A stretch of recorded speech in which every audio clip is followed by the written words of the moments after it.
Government லீவும் கொடுத்து அதுக்கு சம்பளமும் போட்டால் அது என்ஜாய் பண்ணலாம்னு நினைப்பீங்க. பட் அது போக போக தான் புரியும். வணக்கம் தோஸ்ட், என் விடுமுறை நாட்களில் ஒரு நாள் எப்படி கழிச்சுன்னு தான் பார்க்க போறீங்க. காலையிலேயே சொக்காவை மாட்டிக்கிட்டு சைக்கிளை எடுத்துட்டு மிதிச்சுட்டு நம்ம கிரவுண்டுக்கு வந்தாச்சு. நாங்கள் விளையாடுற கிரிக்கெட்ல என்ன ரூல்ஸ்னா, நீங்கள் எத்தனை பால் வேணால் விளையாடிக்கலாம். ஆனால் ஒரு கரெக்ட் பாலை நீங்கள் பேட்டில் படாமல் விட்டுட்டீங்கன்னா அவுட்டு, வெளியே வந்துடணும். இப்போ எப்படி விளையாடணும்னு எங்கள் கேப்டன் உங்களுக்கு காமிப்பார்.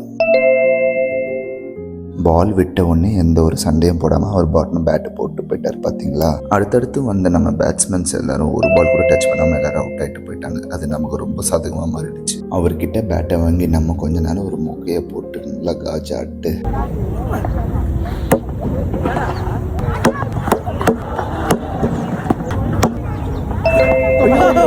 விளையாடி முடிச்சுட்டு வீட்டுக்கு வந்தால் எங்கள் அம்மா சுட சுட பணியாரம் செஞ்சுட்டு இருந்தாங்க.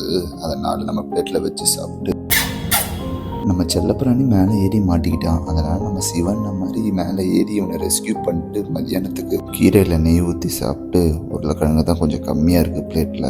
அப்படியே ஈவினிங் நம்ம பார்க்குக்கு போயிட்டு ரொம்ப நாள் கழித்து ஒர்க் அவுட் பண்ணால் ரொம்ப வலிக்குது ஷோல்ட்ரு லாட்டெல்லாம். அந்த வலியோடு அப்படியே போயிட்டு நான் மட்டை ஆகிட்டேன் தோஸ்ட்.